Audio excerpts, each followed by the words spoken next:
Hello বন্ধুরা, কেমন আছেন? আশা করি সবাই ভালো আছেন। বন্ধুরা, নতুন এনডিএর মন্ত্রিসভায় বাংলার দুজন মোদির বাসভবনে ডাকা বৈঠকে ছিলেন সুকান্ত ও শান্তনু। বর্তমানে বন্ধুরা রাজ্য বিজেপির সভাপতি পদে রয়েছেন সুকান্ত মজুমদার।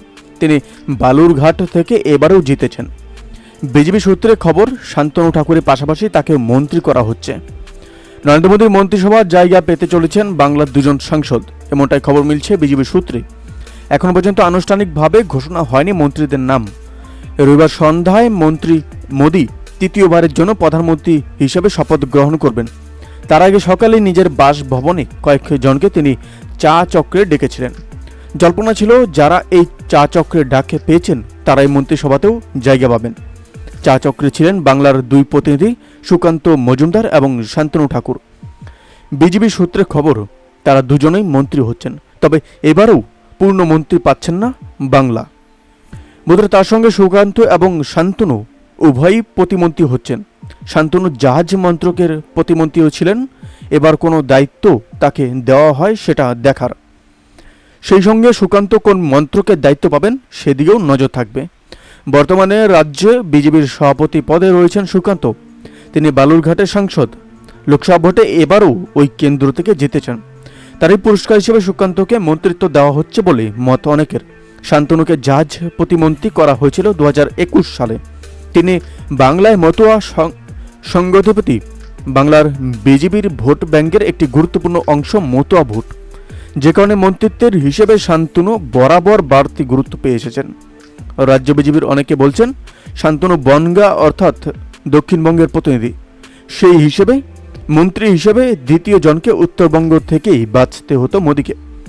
সুকান্তকে দায়িত্ব দেওয়ার ক্ষেত্রে সেটাও ফ্যাক্টর হিসাবে কাজ করে থাকতে পারে। রবিবার সন্ধ্যা 7:15 রাষ্ট্রপতি ভবনে মোদীর শপথ গ্রহণ অনুষ্ঠান হবে। এনডিএর সকল জয়ী প্রার্থীকে সেখানে হাজির থাকতে বলা হয়েছে। সন্ধ্যে 6টার মধ্যেই পৌঁছে যাবেন সকলে। এছাড়াও ওই অনুষ্ঠানে বাংলাদেশের প্রধানমন্ত্রী শেখ হাসিনা, শ্রীলঙ্কার প্রেসিডেন্ট বিক্রম সিংহ এবং মালদ্বীপের প্রেসিডেন্ট মোহাম্মদ মুইজুর মতো রাষ্ট্রনেতারা থাকবেন। ইতিমধ্যে তারা দিল্লিতে পৌঁছে গিয়েছেন।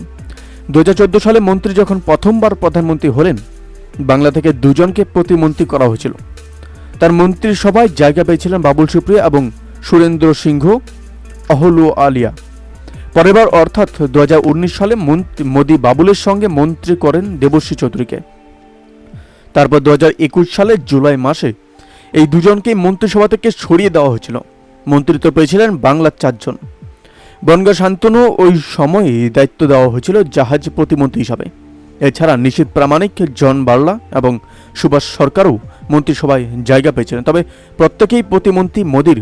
কোনো মন্ত্রিসভার এখন পর্যন্ত বাংলা থেকে কাউকে পূর্ণ মন্ত্রীর দায়িত্ব দেওয়া হয়নি। 4 মন্ত্রীর মধ্যে বার্লাকে এবার লোকসভা ভোটে টিকিট দেওয়া হয়নি। নিশীথ এবং সুভাষ হেরে গিয়েছেন। মন্ত্রীদের মধ্যে জিতেছেন কেবল শান্তনু। তাকে মন্ত্রিসভায় রাখা হচ্ছে, সেই সঙ্গে আনা হচ্ছে নতুন মুখও।